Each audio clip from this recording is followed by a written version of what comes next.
later this year or early next year, the Hong Kong Stock Exchange will announce new regulation, new rules about climate-related disclosure.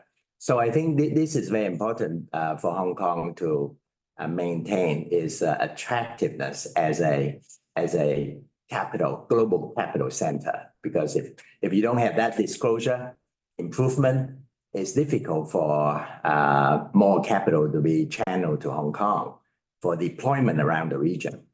And if you have too much of that, it's also very difficult to enforce and to make the marketplace attractive. So a very delicate balancing act here. But I think we're on the right track, trying to get aligned with the EU, with mainland China developments as well, which are actually quite progressive when it comes to green transformation. So that's the first update I'd like to share with the team. The second is about Web 3.0 and digital asset area. Here, Hong Kong is again working hard to lead the regional development in this space. So you will see more and more digital asset trading licenses and to be operating in Hong Kong.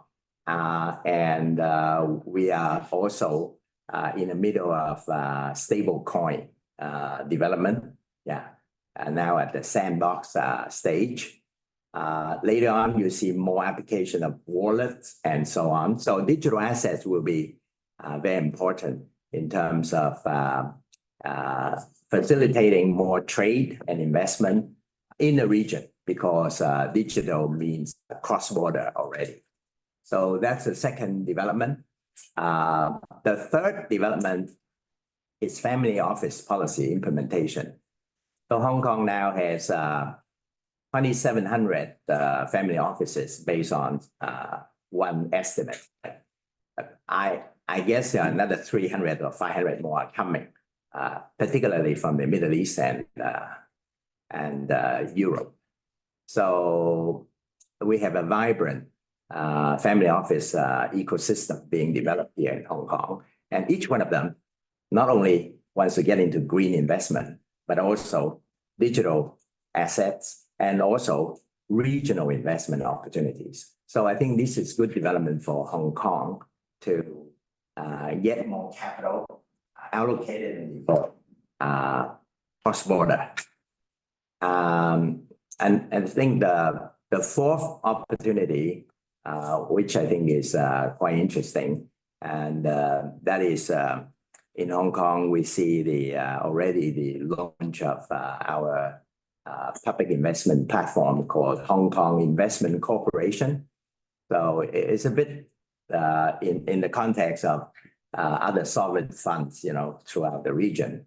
I think Hong Kong IC with the mandate of strategic investment will reach out and look for deals across the region to bring about green transformation, further digital transformation in this region.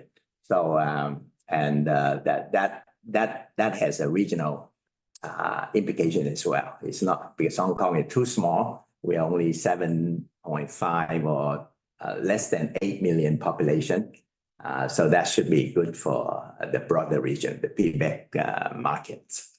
So these are my four quick updates to share with the team from the Secretariat of PBEC here based in Hong Kong. Thank you. Thank you, George. Chairman, welcome. Yes, thank you.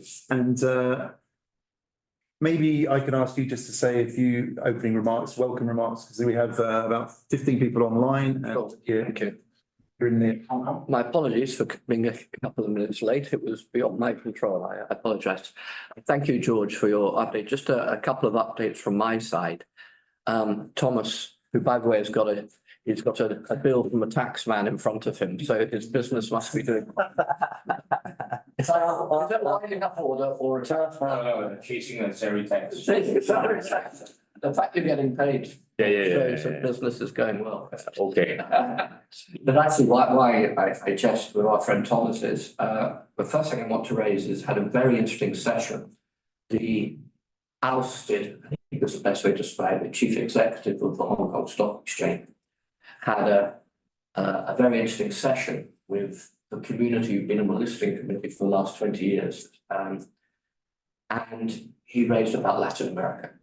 And he would, because he's from Argentina. And Latin America well. And the huge interest, particularly in Argentina, of linking in to ASEAN and Hong Kong. And I think we got to always remember PBEC is a Pacific basin. I know Argentina, I think last time I checked, Argentina is not part of Pacific, if you know the geography. Argentina, I've recently I got one new client. Yeah, so it's Atlantic, but if you travel overland, you get to the Pacific. But I do think, Mike, we should have a look, and maybe Thomas and a few other members can have a look at our linkages in Latin America. But I think it's very important we do it Latin America linking into ASEAN rather than Hong Kong because of the members we have on stage. The second point is very similar to what George was saying. I chair a non-executive directors forum every quarter, and obviously at KPMG we meet boards all the time. And then you look at what was discussed at Davos, generative AI. And I think it'd be wonderful. I know we've had some very, very good sessions before, Mike, but I do feel the next session I think given we're a trade organization, the fact that trade is changing hugely and those organizations who participate in trade will all be exposed to the opportunities and risk of AI. But also it will be directly relevant to trade as well. So I am thinking I've been having some discussions with Mike as some form of report on what AI means for us. From my experience with boards, one of the big points to get across to them is it's no different from anything else in terms of the fact there has to be excellent governance, lines of defense, oversight, and expertise in an organization, and there needs to be ownership and accountability. And you've got to see something that goes broad across an organization because it's relevant to HR, relevant to legal, relevant to sales, but still you need to have someone responsible for it. And at the moment, it's not clear in most boards and most companies who's responsible. And I'll include KPMG on that. The third point just to raise is there's a National People's Congress in China. And really, from my understanding of that, and I stand to be corrected, very little about economic policy being implemented to stimulate the economy. In fact, the feedback I've been getting is the whole of the real estate issues still haven't worked their way through the economy yet from a government viewpoint. The collapse of Evergrande is relevant to everybody here because by some measures, construction and fixed asset investment is about 18% of the economy. Some people say with supply chain, 30%. This is massive. This is a massive realignment going on in China. And it hasn't worked its way through. And what is very concerning is most businesses we talk about, including my own, people are already talking about 2025. We're only in early April. So what that means in the PBEC region, Mike, again, I don't want this just be Hong Kong and China centric, what it means, a knock-on effect on trade and investment. I think for us it's quite interesting. And I think, Mike, a good thing would be we get our economists from Standard Chartered or someone again to come and share the perspective on what's happening in China economy and what it means in the PBEC region. So those are the points I want to start. And then there's just one final point. Maybe I can just ask George. George and I had a fantastic visit yesterday to a satellite, aeronautical satellite development, which George is involved with. But we had a fascinating discussion about US-China on the way.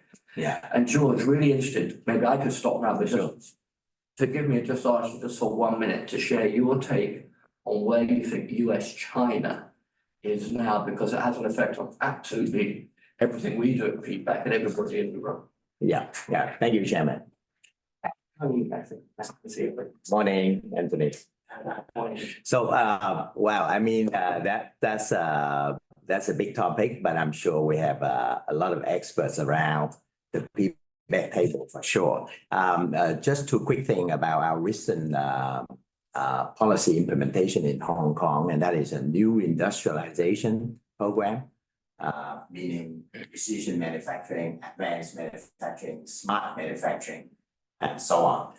These are things that are needed for making the economy a bit more diversified. For example, in Hong Kong, our manufacturing output value is only 1%, around 1% of the GDP. So too small for the young people to have something to do other than becoming a banker or investment analyst, right? And so I think we are implementing that, but halfway, Andrew and myself also noticed that Hong Kong too small just to do it alone. We do it right here. So we need to reach out, and we are already going out, exploring Indonesia, for example, where satellite applications are very useful, needed, because they are a country of more than 17,000 islands, difficult to lay land-based cable. So that's one. Go to market, and the Middle East, every country there is trying to, make the economy better, more green, and also deal with the harsh climate change challenges.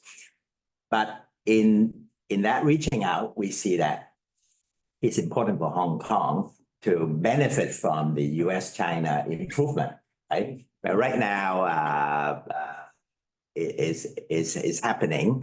But one key fact that Andrew and myself discussed yesterday was that at the highest level, the US and China have had more than 20 meetings over the past year or two. So I think even among the best of friends, we don't have 20 or so meetings. We can have 1 or 2 meals. So I think with all these meetings, I mean, everything is on the table. I think everything is on the table. What is a red line? What is a doable deal, and so on and so forth. I think more understanding. I mean, I try to, as Chairman asked me to share our discussion, my point is we are optimistic, actually. And in that way, we are a bit contrarian, because I think we are now coming back to a new equilibrium.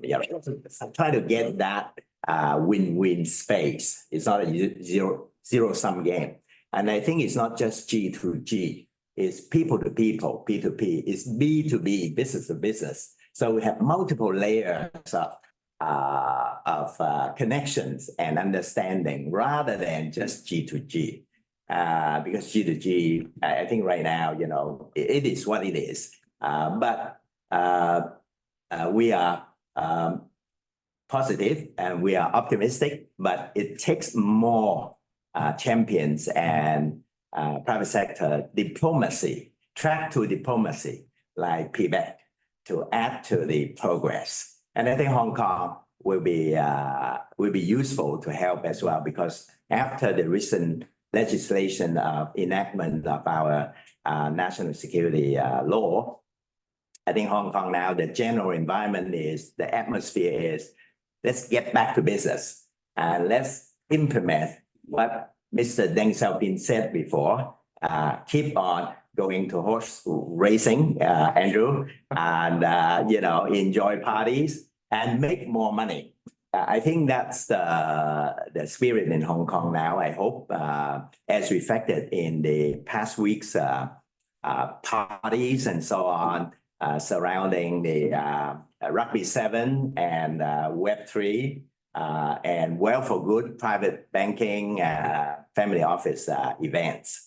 So I think to sum up Hong Kong's role, as Andrew and myself kind of thinking out loud on our way back, is that we should remain the global city, of not just China, but of Asia. and the work.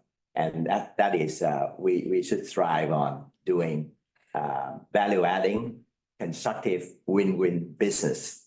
And that is really our critical success factor. So we have to do more than just being a passerby, a passenger, or a very focused entrepreneur or businessman. We need to add to the dialogue and also the exchange and the win-win cooperation process. So that's really what it is. In the meantime, what Hong Kong can do best is to reach out and work with the Middle East, because the Middle East is doing business with everybody, including US and China and ASEAN. ASEAN is now already the biggest partner for China, but also, very much a target by the US as well in terms of doing more trade. So I think if Hong Kong reach out to these and Latin America. So I mean, exactly, I guess Chairman Andrew's point is PBEC is still relevant and, useful. Thank you. Thank you, George. Thank you, George. Okay, so Sebastian, you had your hand raised. Please go ahead. What is your comment? Yeah, I have a couple of comments, and good morning, Chairman and Vice Chairman. A couple of points based on what George and Andrew talked about a little while ago. We were talking about digital assets, and I actually talked to Laura about this a couple of weeks ago. I don't know whether you're aware of the fact that Hong Kong has, in so many words, has tightened instead of loosened. We here in Hong Kong cannot even buy GBTC, IBIT in Charles Rock today, which we were able to a couple of years ago. And in fact, it actually has tightened. I told Laura, literally, we claim ourselves to be an international financial center, and we cannot even trade something, all the ETFs. I mean, this is actually not good news. And she said she would look into that. And I basically feel that, this is actually quite important. We actually had to use our US account to do all this. And our staff said, look, why are we doing this? If we're using our US account to do this, why don't we move all our stuff to a US account? We really don't need a Hong Kong account. So I think while we are basically making all the push and all of it, the reality is that in the operation level, we really need to work on it. And today, I mean, in that respect, I actually has not the best news in terms of what we are really doing. So that's a comment. And I think that if we're going to do something about this, whether it's SFC, because originally I thought it was HKMA. So I asked HKMA, and HKMA said, no, this is SFC. So I actually was talking to Laura about it, and Andrew, as you were talking about it, and we bumped into each other the other day at Hong Kong Club. I think this is something we really need to work on it and do something about it sooner rather than later. But Sebastian, just on that, it is the SFC. Let's follow up on that. There has been this knee-jerk reaction to the high-profile collapse of Binance, which was a big thing we were involved in here. It's the SFC. Let's follow up on it. I agree with you, and I'm on the FSDC, so a lot of acronyms here. I've always made the point: if you're an IFC, you need to do everything everybody expects in an IFC, and as long as it's labelled on the tin what it is, what the risk is, let people get on with it, as opposed to regulators deciding quite arbitrarily, not to do that. But so thanks very much for that, Sebastian. But again, Mike, it does get me thinking that the world is changing so rapidly for our members and in the economies we're in. Talked about AI, we've got the whole digital asset story. And interesting, moving forward, trade settlement. How would trade settlement be in the Middle East? You mentioned it, George. Some oil contracts are now settled in renminbi and settled in dirham, not US dollars. So the key is always looking at this and how we can bring it back to being relevant for PBEC, Mike. And I think it would be very useful to have a run through on this topic, which Sebastian's raised at a future meeting, or even we do a very short paper. I think on reports, they don't need to be lengthy. Sometimes it would just be a 3 pages view of what we think at PBEC or a summary of what other people are saying just to help members. It doesn't always have to be a 20-page, research project. Sorry, Anthony. Yeah, just a quick comment on what you said, Sebastian. Again, this is all hearsay, right? So I think the spot ETF, Hong Kong doesn't have yet, but they want to develop one. I think HKIC is involved. So that's perhaps the reason why they won't let us trade the US issued ones. I think there's 5 issuers in the US now. So I think you still trade the futures ETF. You just can't trade the spot. So part of this is probably a public policy consideration to make sure that Hong Kong can launch their own. So that's perhaps a little bit of context. Anthony, it's a great point. Mike, sorry, forgive me. I know we're still on track on time, don't worry. Because Anson will cut us. But Mike, as an organisation, in the past, we haven't had the habit of going into writing about policy matters directly to policymakers, and I wonder whether we should start to look at that. And I want to make it very clear time and time again, it's not just Hong Kong. There must be areas of policy development relevant to trade when there are consultations in different markets in PBEC, where the PBEC voice representing what members think there is a submission. Well, I would say members are actually already providing that in their own capacity. They're doing it in their own capacity. It's whether one does it under the umbrella. Yeah, correct. Right. Sorry, Sebastian. I'm just conscious of time. You have one more point? Yeah, I have a couple of points. I guess the first thing, going back to what you just said, yes, Hong Kong finally about 2 weeks ago announced this digital futures, but it is a long way away from being able to trade the ETFs. And I'm in absolute agreement with you, Andrew, that this knee-jerk reaction is, with all what's going on. But, it's a typical situation of, because of that, we suddenly said, okay, forget about it, stop everything, instead of look into it and say, well, how we are going to manage it. And whereas the rest of the region, the Singapore of this world, are all moving ahead, whereas we're not. So I do think that this is a great opportunity for PBEC to maybe make a position or do something about it, and basically get some profile on this. My second comment is, of course, digital trade. We were talking about digital, we were talking about trade, and of course, the big thing is digital trade. And I've talked to Andrew, and Mike is aware of some of the things I'm doing for ICC. And in fact, I have a call right after this with Pamela on this whole thing. And of course, the Asia Global Institute launched together with ICC, launched the Digital Trade Index. And of course, Hong Kong is number 4 now, or has fallen to number 4. And I'm talking to HAMA, we're doing something about this, but this is actually a very, very important subject. And I'm actually seeing Victor Fung tonight, and inevitably we'll be talking about this. And this is actually a huge opportunity again for Hong Kong. And yes, we can talk about it offline, but I think I hope we won't miss it this time around. My third comment is regarding generative AI, and of course in Davos, that was actually the biggest thing. But in fact, at APEC in November, that was also the big thing. Sam Altman said, "You haven't seen anything yet," and of course the next day he was fired. I'm actually the education chair of YPO Gold this year, and in fact, I brought in an expert from overseas, and just talking about what you can do with your business with generative AI. And in fact, there's a huge opportunity.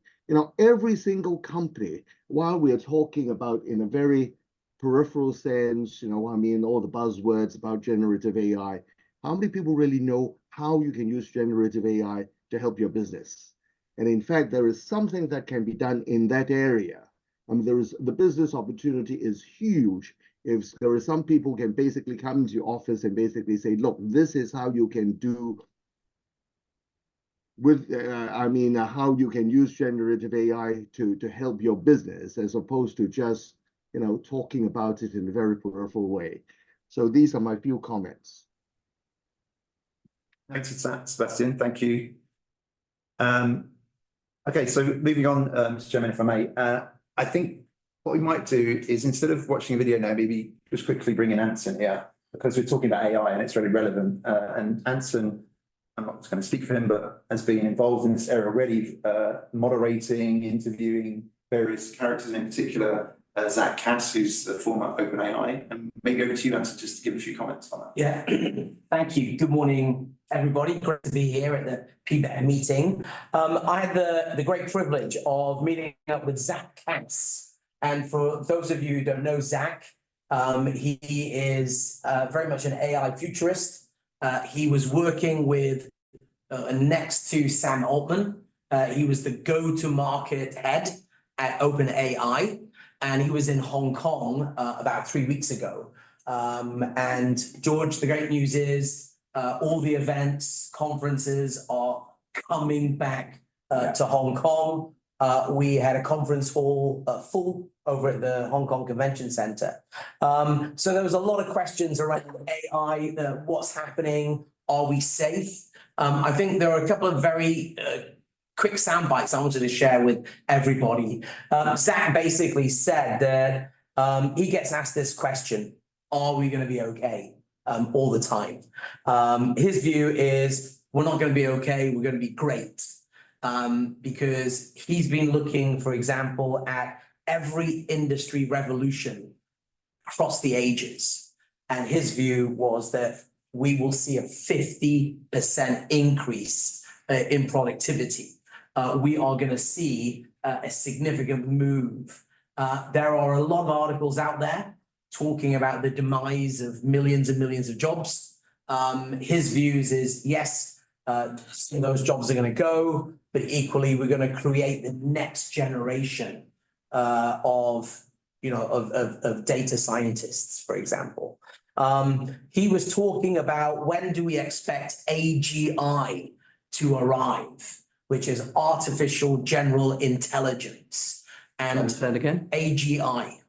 So one of the interesting things is the definition of AGI is that point in time where the machines, right, or the AI can actually have the same capabilities that can rival a human being. Now, his view is that that time is going to happen by 2030. Now, that's interesting because there's a lot of discussions saying it could be decades before we get to AGI. Well, it was Ray Kurzweil who said the singularity would happen in 2045. Yes. Right, that's the sort of the benchmark. That's the benchmark. So if he's saying 2030, that's kind of interesting. So I thought that was very, in fact, I even noted, this is profound in my notes. But I think we will have an AGI boss, you know. Yeah. But Zach went on to say that he's been invited, and he'll be coming back to Hong Kong on a regular basis. He's been invited by a large number of those Fortune 100 companies to come and brief the boards. He was in town 3 weeks ago briefing the board at AIA, but he's also been talking to a lot of those other big Fortune 100 companies.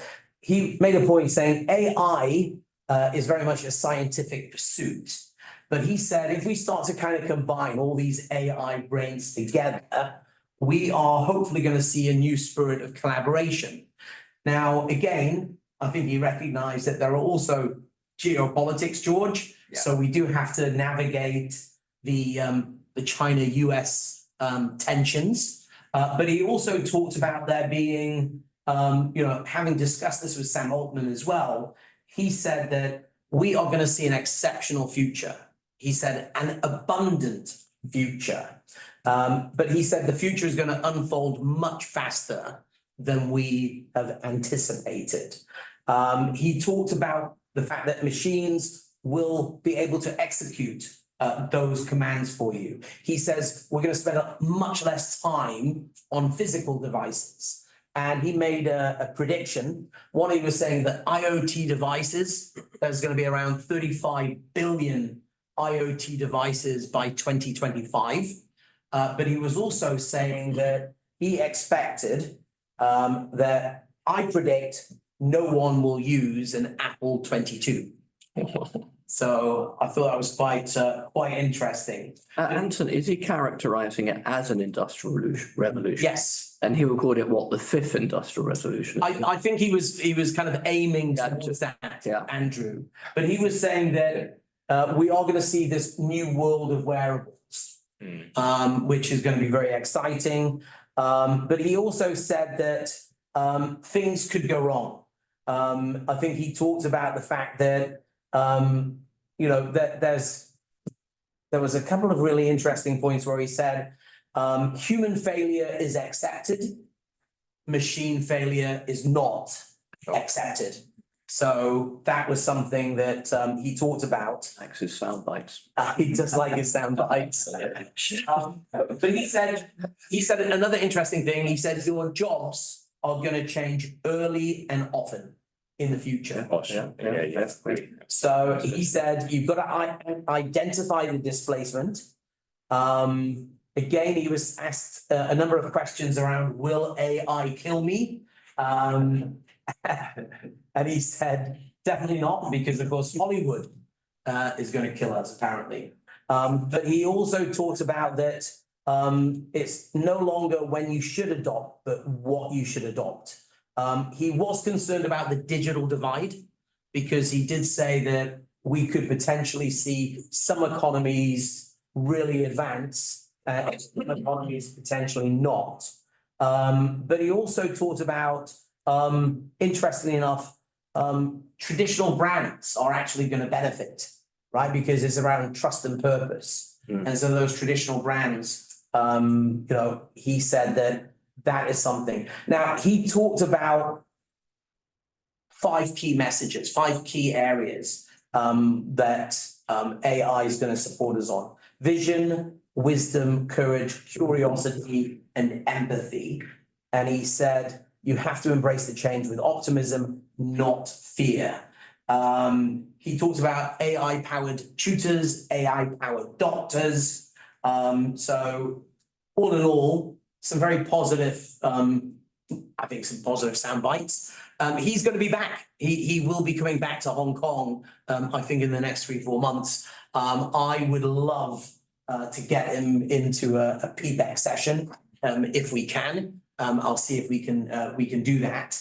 But as I said, this guy was working side by side with Sam Altman, and he was there. He was the go-to-market head. So, you know, as I said, he's been working on AI for many years. And naturally, he would therefore be a booster.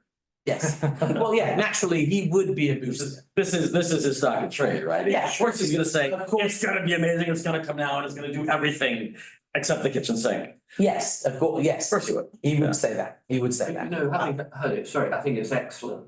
Our challenge, I think, at PBEC was 2 things. One is how relevant it is to individual members and organizations, which is totally relevant. Yeah. The second one, which is harder, is how do we look at this and other trends and make it relevant to the concept of trade, which is our purpose.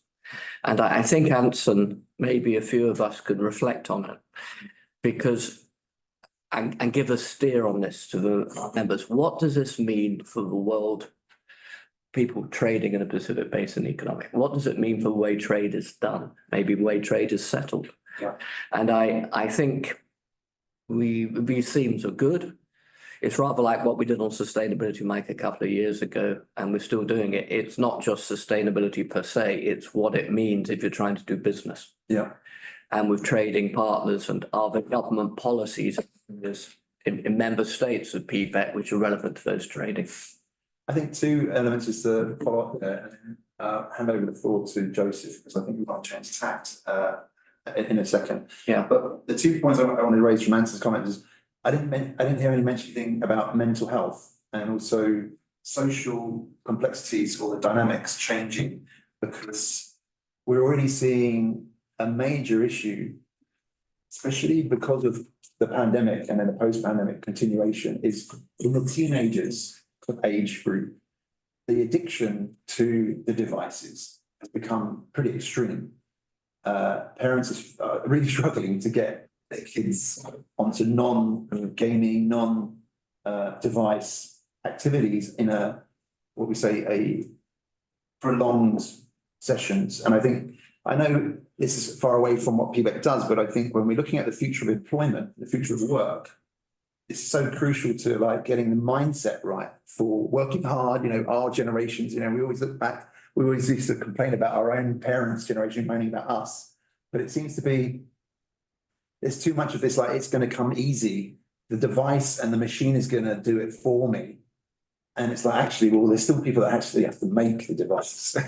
Also content, which is increasingly automated. So for example, a lot of people have talked about the enshittification, fantastic word, of the enshittification. Look up a guy called, that is indeed what I said.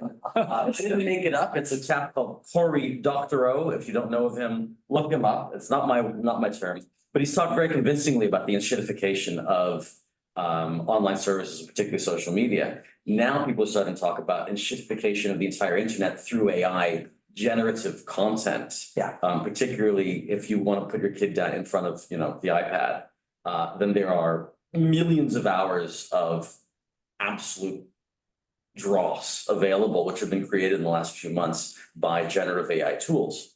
It's good money for some, others would argue that it's not a great idea for our society, but it's a very interesting set of questions. I've been having interesting conversations recently as well around cybersecurity and AI. Some with Les Hales, I don't know if you know. Yes, I know Les. Les and that gang.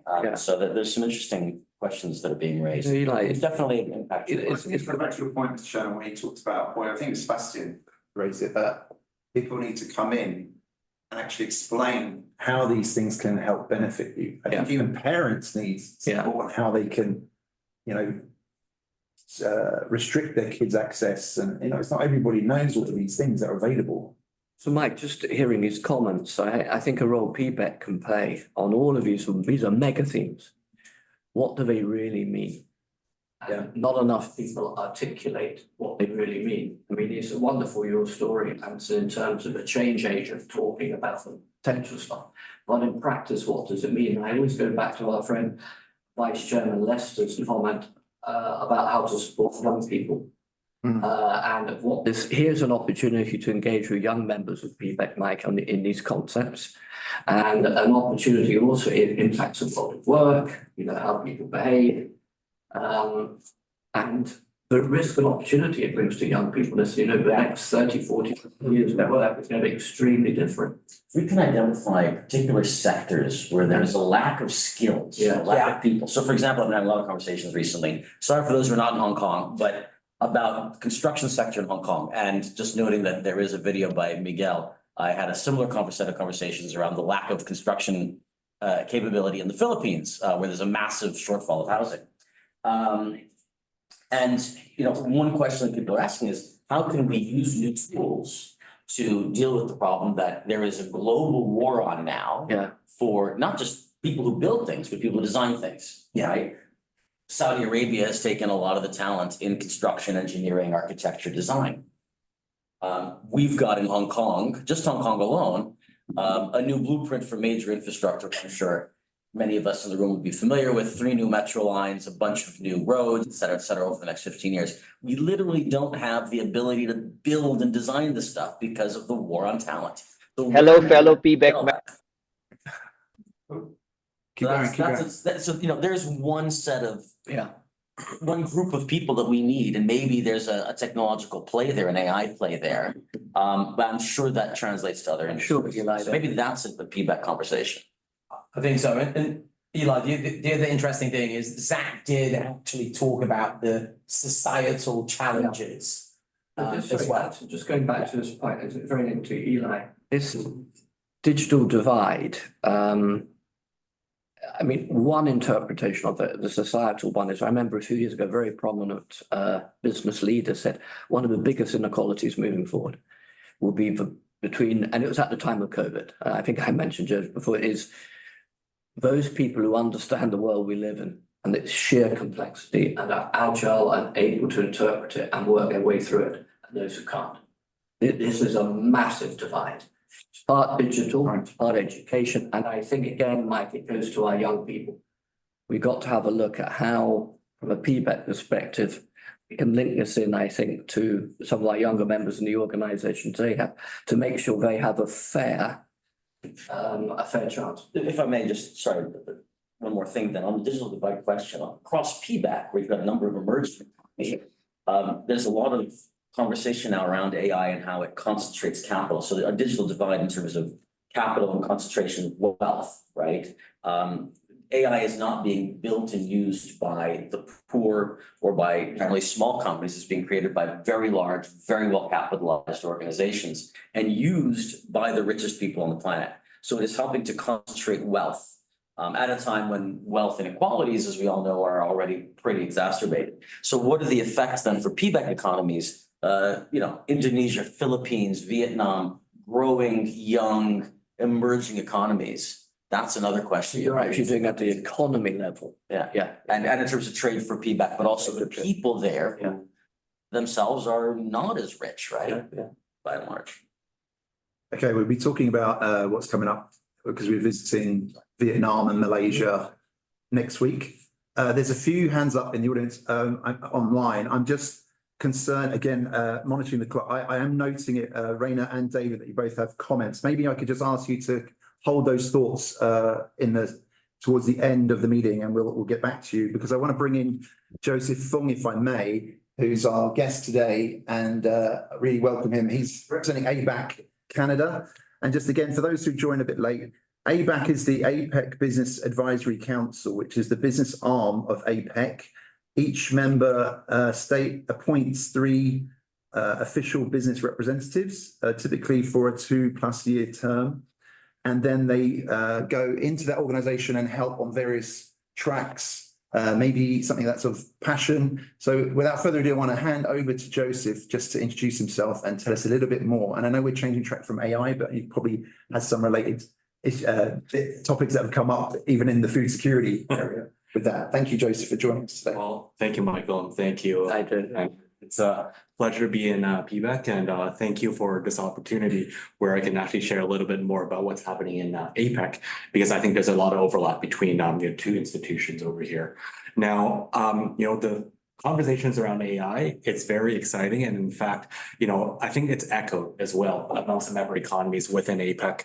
And so, maybe giving a little bit of context of, what Michael shared is that I represent Canada in APEC, and I'm also on both sides. One is the private side, which is APEC Business Advisory Council, and I work together with Janice Silva. So she's also Canadian. She's the chair of the digital working group within ABAC, and I am the co-chair of sustainability and the priority lead for food security within ABAC. And as of last year, I was also appointed and nominated as the SOM, the Senior Officials and Ministerial segment, which is a public sector side of APEC, as the vice chair of food security as well. So, within those segments is that it's contextual in how the host economies kind of look at the key initiatives, how it's driven. So, what I may be sharing is a little bit going to be more broad, more macro, because we have to cover, the initiatives of the 21 economies. Now, just quickly also giving the context of what I do on the private sector is that I run a venture capital house and also a private equity house as well that's stationed in Hong Kong and Canada as well. So we have a total assets under management of $1 billion plus. And then so we cover several domains. That includes primarily life sciences. So that's in the regulatory space. And we do a lot of work within the APEC economies in how the regulation and harmonization initiatives are, I would say there are several challenges that's going on. And I think that echoes, kind of quite a lot of sentiments as well as the growing issues of regulation in artificial intelligence, especially with data privacy, and also provisions for, dampening the issues of economic disparity as well too. Now, we also have a sustainability fund that's focused on energy transition. carbon mitigation and food security, primarily within agriculture. That's the life sciences element of it. So we work closely with multinationals, primarily in, I would say, United States, Canada, such as, Cargill, DuPont, Orchard Daniel Midlands, and those companies, and also the CP Group over here in Asia as well, China Coffco. So, quite a lot of trade elements on top of the technology elements as well, too. So, just as a context is that, the APEC priorities that's set forth by the host economy, which is Peru this year, which is actually, I would say, is quite different than how APEC is usually, hosted, is that I would say the theme that they have put forth is to empower, include, and grow. So these keywords are pretty broad, right? But the fact is that it's actually quite different than what, the host economies had kind of provision for the last couple of years. US was the one before, and prior to that was Thailand. And with Peru as an economy within APEC, but as a Latin American economy, is that I think it's about inclusion and also sustainable growth. So there's three elements and three priorities that they're focused on here. So trade and investment, and to make sure that's interconnected and inclusive. Again, very, very broad kind of word, but it's kind of honing in on the free trade FTAP agreements within the Asia-Pacific economy. And so, we kind of went through COVID, and there's 6 main challenges, such as essential goods disruption, mitigation of that, trade disruption, issues, supply chain resilience, digital transformation, transparency, and regulatory bottlenecks. So a lot of that is on larger trade elements, and then also how technology overlays that in terms of ensuring that there's actually continued growth on that.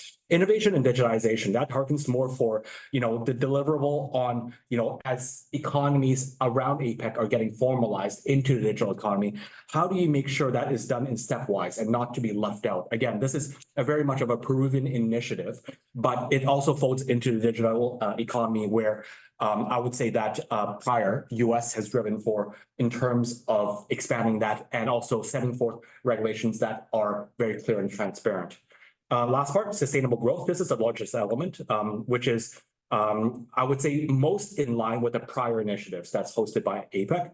This includes, low carbon hydrogen policy frameworks for development of infrastructure and also reduction of food loss and waste as well, too. So, again, these are very, very wide things, and it's not going to be as exciting as, some of the elements on, the key, big changes in, large language model, generative AI. But as you say, you guys were talking about is that it's horizontally applied and it impacts it. And governments look at it from different lenses in which, it could be a threat or opportunity in that manner. So ABAC, which is the private sector element, is going to be hosting the event in Hong Kong. So Hong Kong is the sub-host in April 22nd to 25th. And in which we understand is that the Hong Kong government is organizing quite a lot of activities and events revolving around plenary sessions. So I don't represent ABAC Hong Kong, but ABAC Hong Kong members include Lisa Leung from Ximing, Margie from Esquel Group, and Mary Hun from Standard Charter. So again, I would say that they have several initiatives, and quite a lot of elements include about using Hong Kong, demonstrating Hong Kong as a trade hub and a technology scaling hub around that. And so, with that, there's quite a lot of cooperation between the different economies. And, with my role in Canada is that, we have a number of companies that have been able to scale to close to $1 billion actually using Hong Kong as a lead, I would say a stepping stone to scale out into Greater China and also into ASEAN as well, too. So Canada is also hosting several side events, specifically revolving around the technology scaling economies and how, it's not just Hong Kong using an example, but how does that compare, amongst, Singapore, Indonesia, Jakarta. There's different hubs that's being developed as we speak right now. And what are the pros and cons for companies at different scales? So we're talking about as early as seed stage, as late as pre-IPO, and going through, the issues in which the public sector has, set forth as either bottlenecks or opportunities where, again, the public sector, the government role has expanded and given the private sector opportunities effectively? And how can we learn from that? And how do we channel that up as to embed that in policy for our respective economies? And secondly, is to also understand how that can also work within, trade agreements on a policy measures to work with our ministers of trade and ministers of technology as well too. So in terms of structure of how ABAC is set forth, again, this is set forth by Peru ABAC. It's about people, prosperity, and business. And then there's three main working groups within ABAC itself. So there's a regional economic integration working group.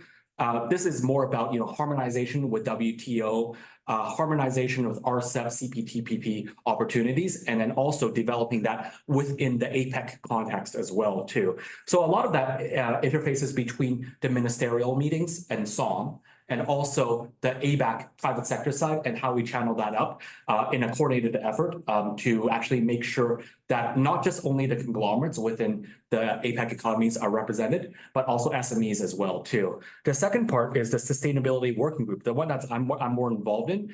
And I would say that it's a lot of it revolves around, food sustainability, effective waste management, low carbon economies, and how infrastructure can support that, and the regulation that should be developed in accordance to that, and governance as well. And lastly, natural disaster risk management. So again, this is something that was put in place from Peru's perspective. I think that's going to be very impactful for larger populations that are, I would say that has concerns about both energy security and food security as well too.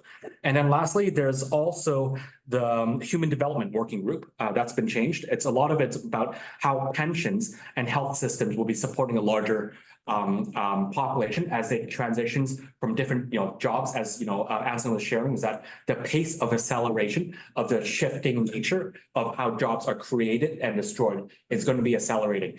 How do government infrastructure in terms of pensions and health systems support that effectively without creating massive disruption? That's a lot of things that governments these days have been, I would say, identifying as a risk issue, especially coming out from COVID. We see that with some of the ASEAN, economies coming out from Indonesia, from Philippines, where we've seen that's been a major issue where governments have been trying to deal with that and to put in the right people to work together with the people that are in the private sector that effectively can alleviate the demand issues from that angle. And also is about facilitating financial inclusion. That includes loan and finance infrastructure that could be, telling down to enough people that can be included in terms of building SMEs as well too. Now, I'm going to talk a little bit about, I don't want to waste too much of everyone's time, about some initiatives that specifically that I've been involved in the food security angle. And I know that Hong Kong here is that I know that there's more and more of a because I'm based in Hong Kong for the last 17 years, and our funds are SFC regulated Type 9 licenses. So we understand there's a huge, opportunity in terms of, Hong Kong using Hong Kong as a scaling hub for green technology. While Hong Kong is not much of a producer for food, we do see that a lot of trade goes through Hong Kong as well too. So that's an opportunity that I think, having our discussions with the Hong Kong government, there's, a growing opportunity coming from this angle. Now, a lot of it is also revolving the projects. Under my portfolio, we have around 500 projects that are in food security and agricultural trade issues as well.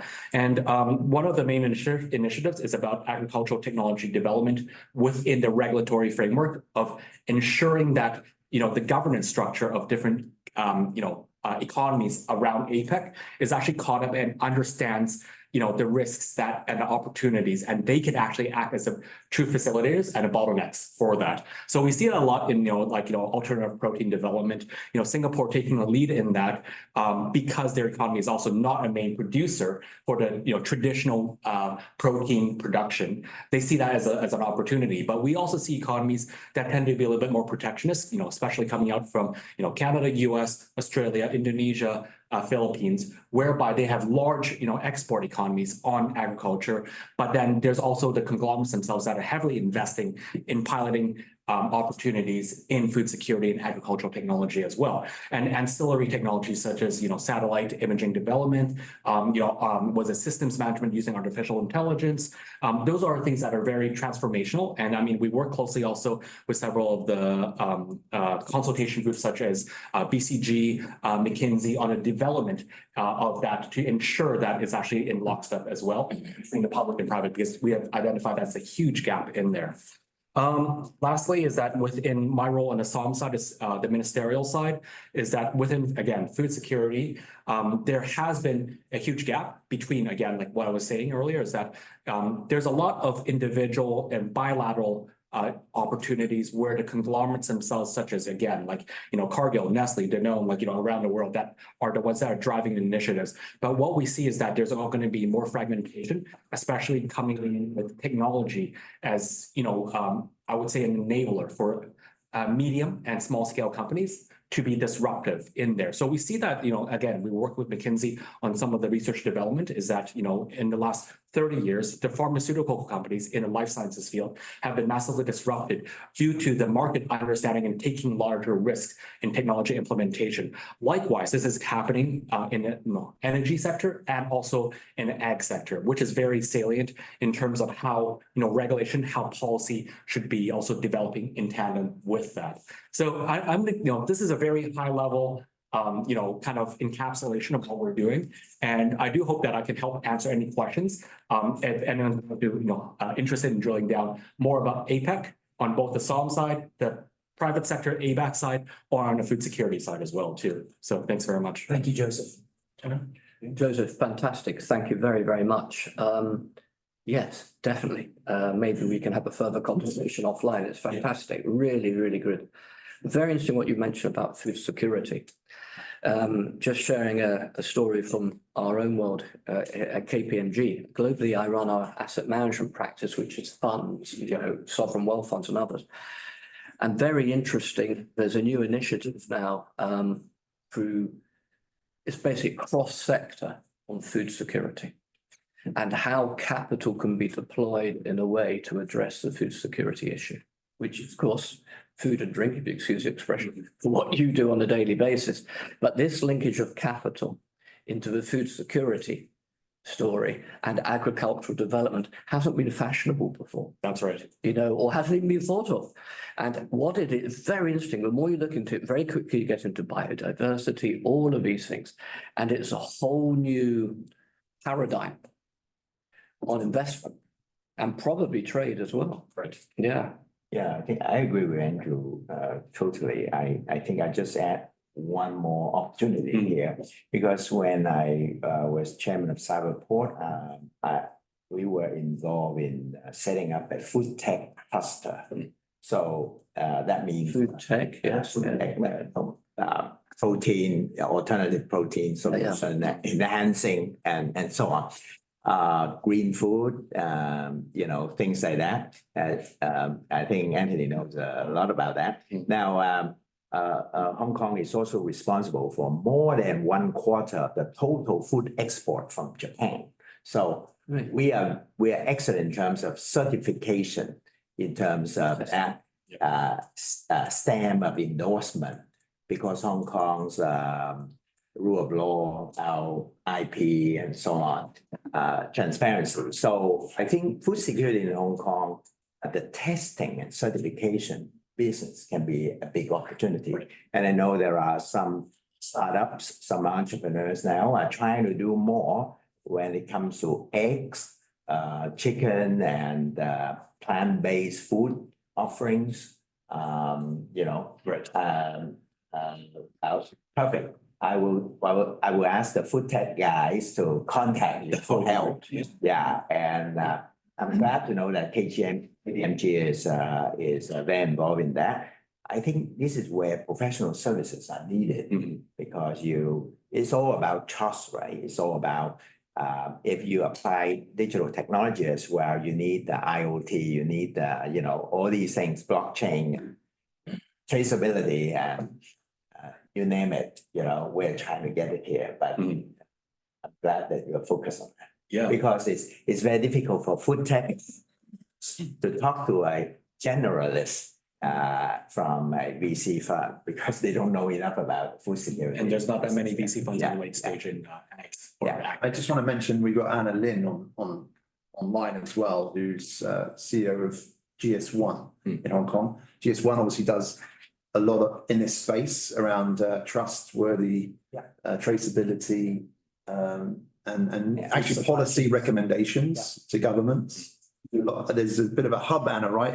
Correct me if I'm wrong, if you want to make a comment from Singapore, working with quite a few people at the moment, even KPMG in Singapore they're working with, I know, and then many others. I don't know, Anna, maybe you want to have a quick comment.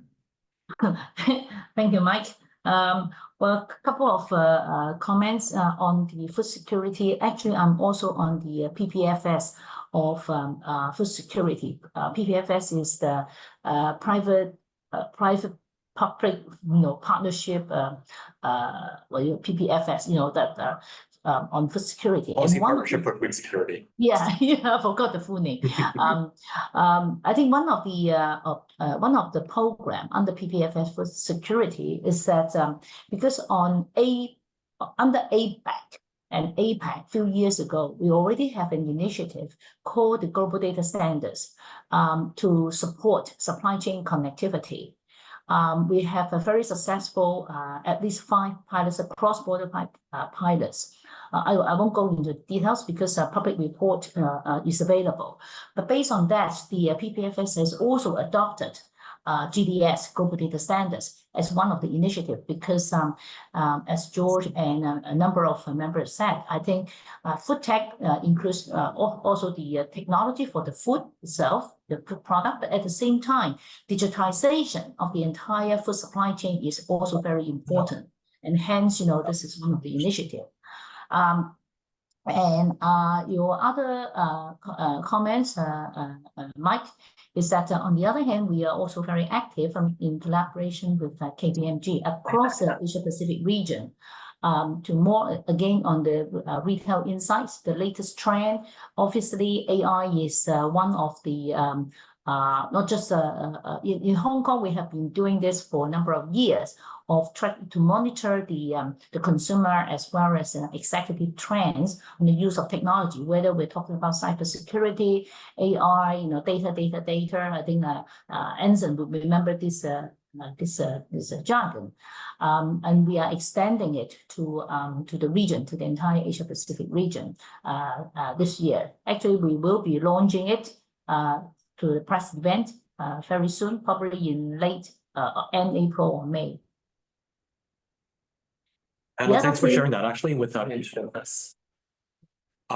I just wanted to actually interject is that the fact is that Hong Kong, sorry, actually, let me take a step back. Is that the United States, USDA, and actually from my side, I'm the vice chair of PPFS as well. Is that we're looking to get each economy, including Hong Kong, to nominate and to bring a private sector representative to drive policy. I think actually it would be great if GS1 can be representing Hong Kong in there. So we're going to be building this offsite event that is part of PPFS in Trujillo in the second week of August.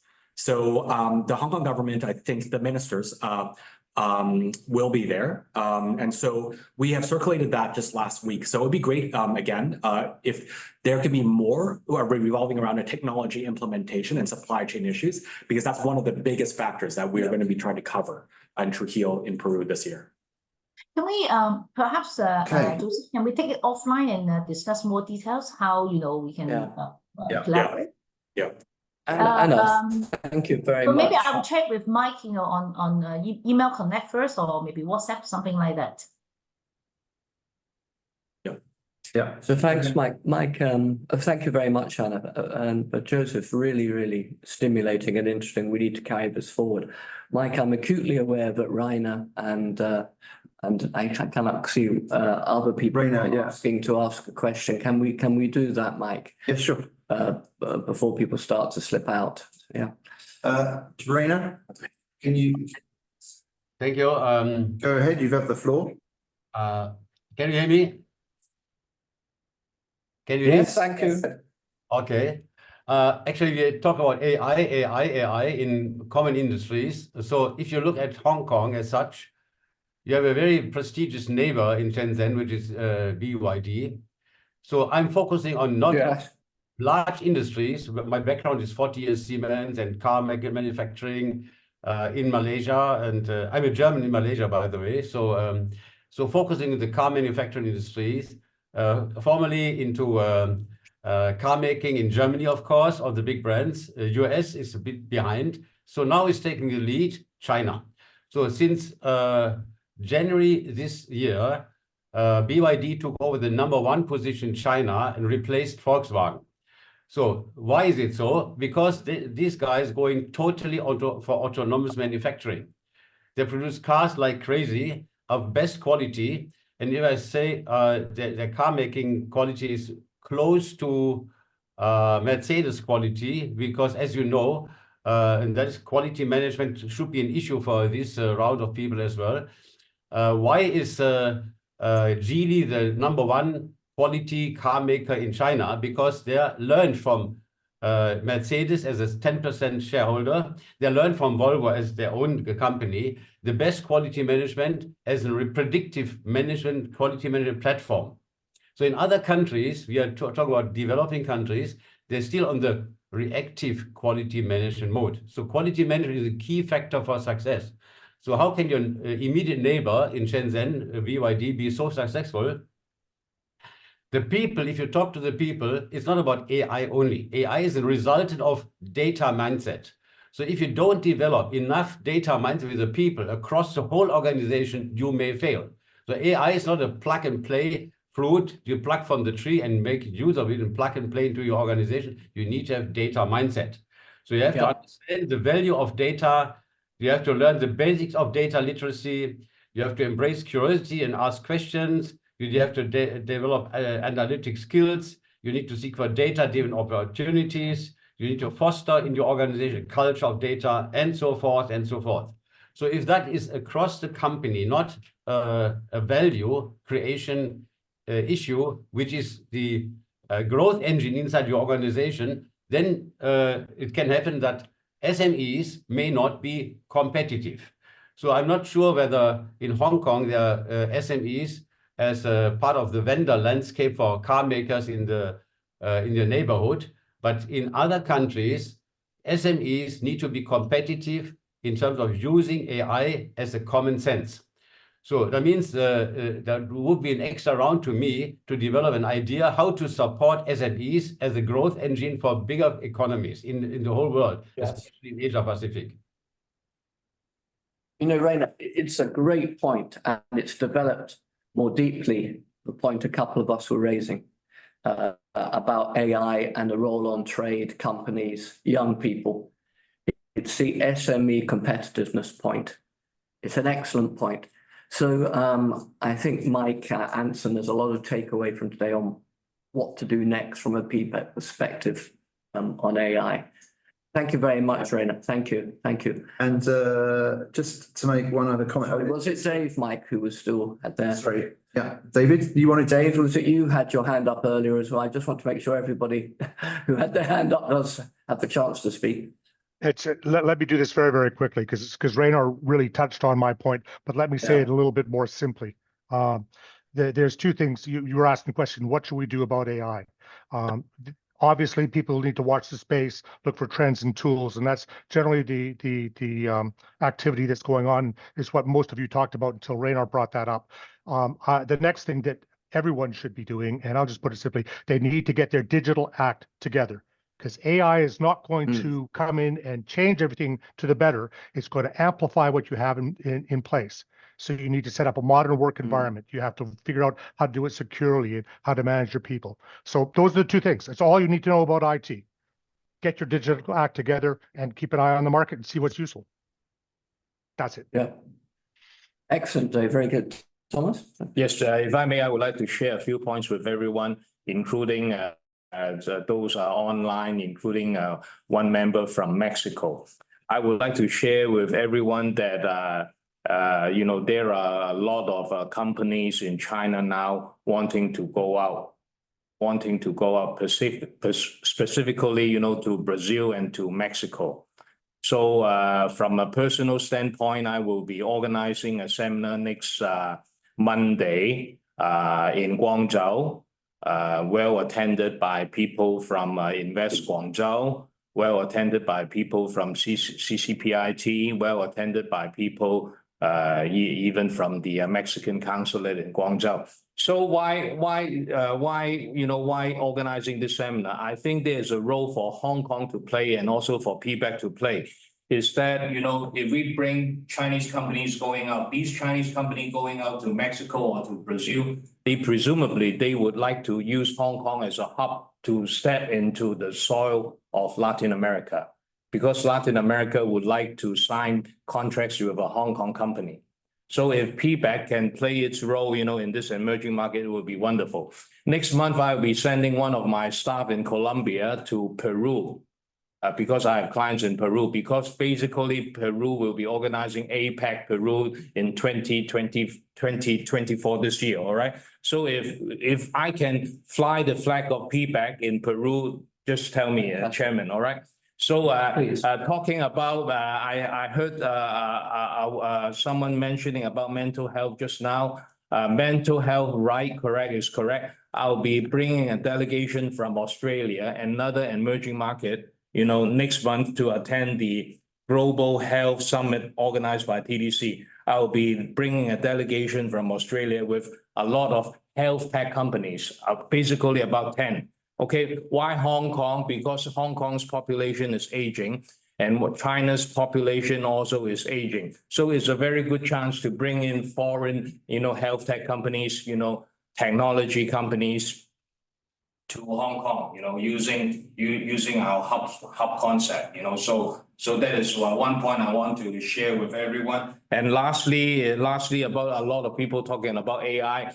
A few years ago, if people asked me to do audit or bookkeeping for cryptocurrency, I won't do it. You know, I denied. But yesterday, I got another request, you know, for crypto. You know, it's a bookkeeper and an audit. You know, so if KPMG instead of drafting a policy paper about cryptocurrency, about AI, you know, can KPMG draft a paper about how to audit, you know, how to audit? You know, that would be wonderful, because a lot of auditors in Hong Kong do not know how to audit an AI company, you know. There is actually an ICAW, excellent ICAW paper supported by a small known firm called PricewaterhouseCoopers, who have done it. So can we take it offline? Yeah. Okay. Duncan Fitzgerald at PwC has all of this. Okay. I'll share the guideline with you. It's ICAW guideline. KPMG has some experts in auditing cryptocurrencies. Yeah. So this is an area, you know, is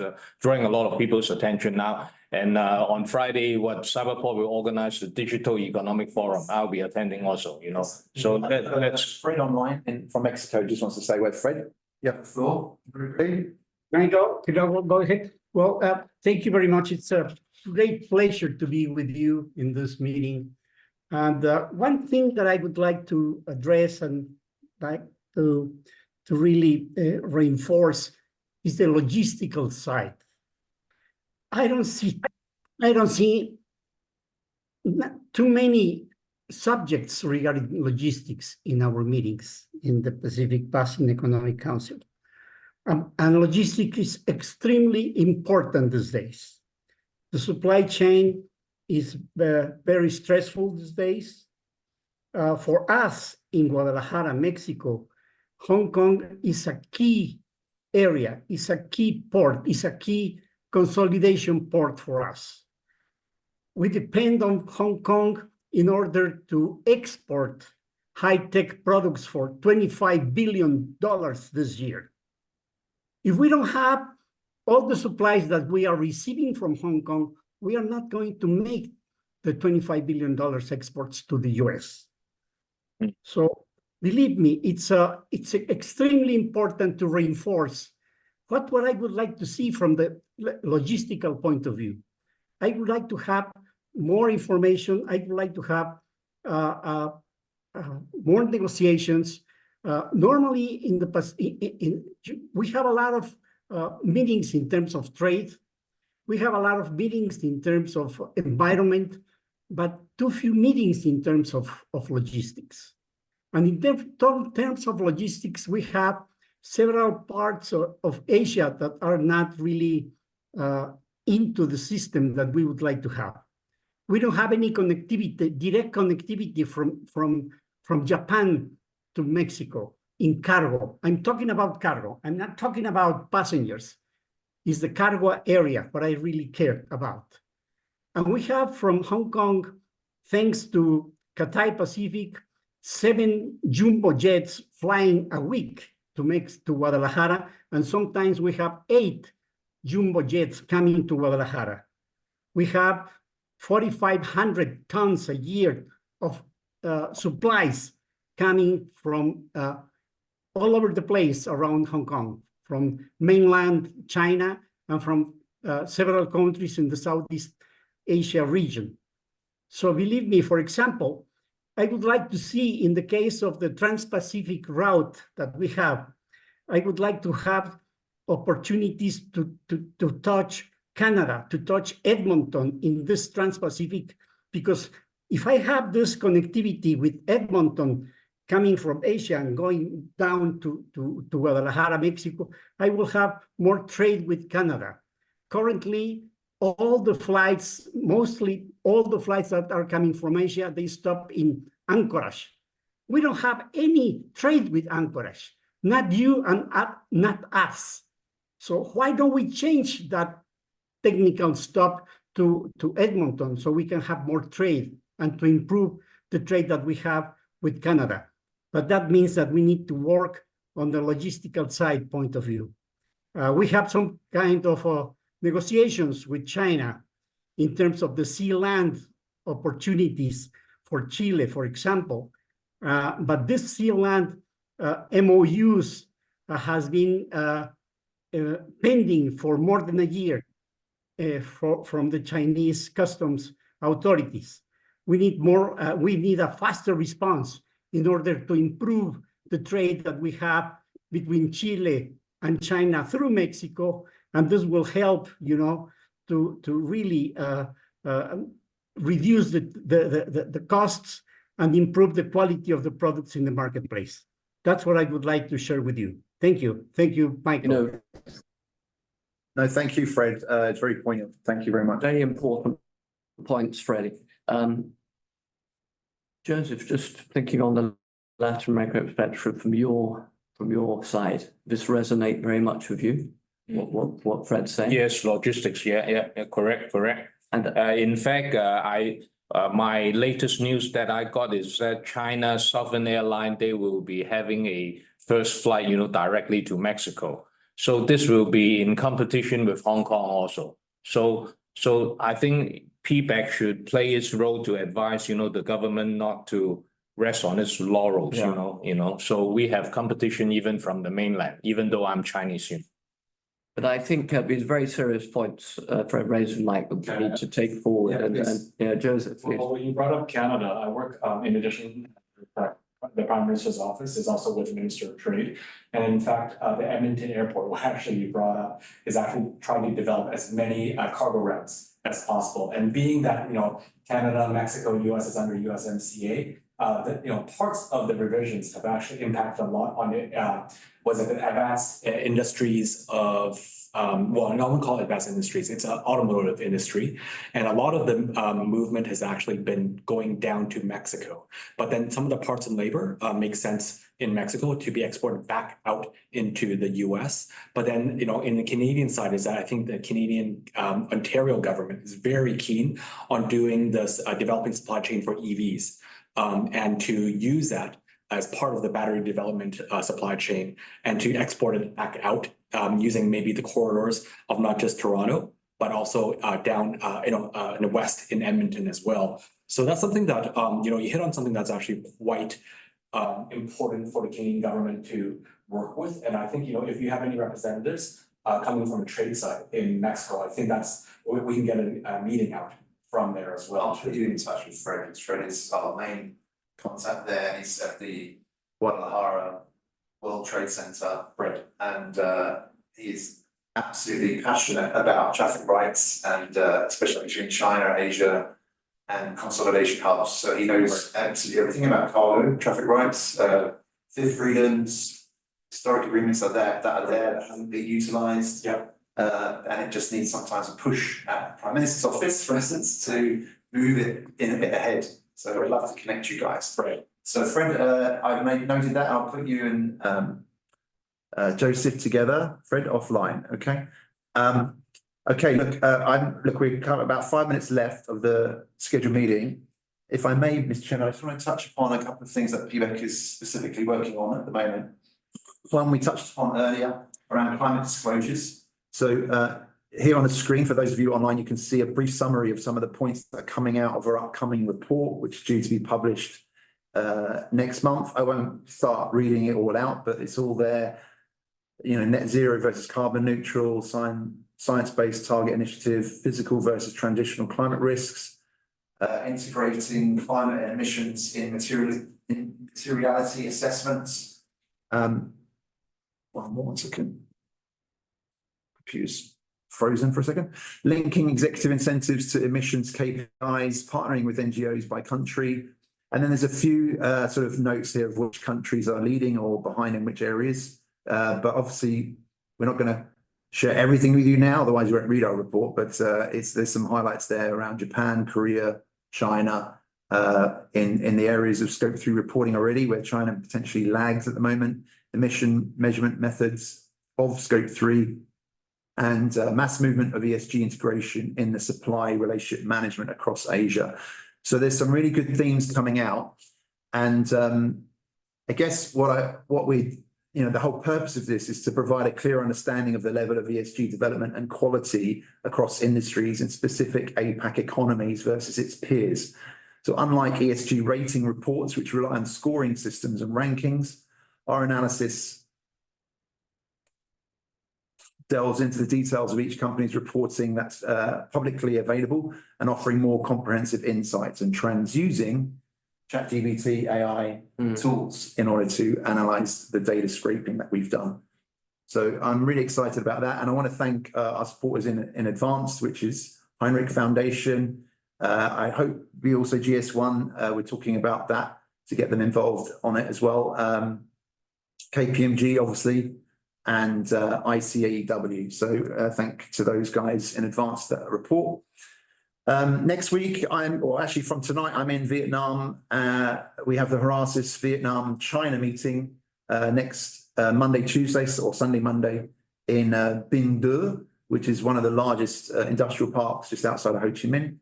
There's several PBEC members speaking at the different forums, and that's my actual speaking slot myself, and I'm talking with many of these Chinese manufacturers and IT companies that we've touched upon today in the meeting that are talking about all of these trends, like how can they support Chinese companies going outbound from China to Latin America, to ASEAN, and dealing with the data regulations of both China and the country of destination. So these are really all of the issues that we're going to be talking about. And I've already had some pre-sessions with them, and it's really exciting to get to know these guys. I think some of them will become our members in future. And then immediately after that, I'm hosting a roundtable in Ho Chi Minh in District 1. And we're going to have about 16 both members and prospects joining us. So we'll have a real deep dive into the Vietnamese economy. We'll have people like Vina Capital there, KPMG Vietnam, and several others who will be joining us to give us a real economic viewpoint and deep dive of where Vietnam is, given all of the recent changes at the government level. And then the next one is in Malaysia, 2 days later, where we're doing a site visit to one of the newest infrastructure projects at Subang Airport, which is the old airport of Kuala Lumpur, but it's the largest general and business aviation hub in Asia after Seletar in Singapore, mainly on the maintenance and repair side. And there's new technologies which are being introduced in this infrastructure that was actually invested by Dassault from France, is the major investor in this facility. It's the largest one in the region. It's the equivalent of like 4 hangars wide. and they're using latest technology like solar panels for energy saving measures, water collection and utilization for the facility, using drones for inspections within the hangar. So we're bringing 15 business leaders who are not necessarily anything to do with aviation, including the Deputy Minister of Trade and Industry from Malaysia, and also the Foreign Trade Trade, is it Trade? Is the organization in Malaysia, will also be joining us. So that will be followed then by a lunch where we've got some other business leaders joining us who aren't doing site visits. So I'm excited to then obviously hear about from Malaysia, Vietnam. We'll feed all of this back to members in due course. And everything today that we've spoken about has been recorded, and I will share the video from Miguel because we've run out of time. And back to you, Chairman, for closing remarks. Thanks very much, Mike. I think just a couple of points. I think when we launched the meeting, in my diary, it was an hour and a half, 8:45 to 10:15. I'm not sure in everybody's it's the same. So I think, Mike, when we launched the meeting, and the Zoom booking and other things in the calendar request, let's just make super sure people could see it. It's 1.5 hours. My instinct is probably we should try and make a meeting 1.25 hours max, 8:45 to 10. But I think we've covered a lot of ground today. I'm particularly interested in what Fred was saying at the end, which goes to the core of what PBEC is. So look, thank you very much, everybody, for joining today. I think we're getting stronger and stronger. You've got to think back to what we were like a few years ago. We managed to get ourselves up and running. We've got some tremendous members and some tremendous new supporters and board members, Mike. And finally, look, a big thank you to you. I think, Mike, what you've been able to do for us in terms of our positioning, in terms of the papers, in terms of the events, and the logistics of board meetings and stuff is exceptional. So thank you very much, Mike, for what you've done. Thank you. So looking forward to seeing everybody very soon. I keep reminding everybody it's Pacific Basin Economic Council, not Hong Kong Economic Council. So we've always got to make sure it's constantly coming back to Pacific Basin. And having heard what Fred and Thomas were saying today, I'm very keen to get that Pacific element yet more prominent. Okay, so thank you very much, everybody. Thank you. Thanks, everybody online. Sorry we couldn't get around everyone. Great to see you, Warren. Great to see you, Lester. Great to see you, David, our newest member from Vietnam. And see you next week. And everybody else. So have a great day. Thank you, everybody. Thank you. Thank you. Thank you very much. Thank you. Bye-bye. Bye. Thank you.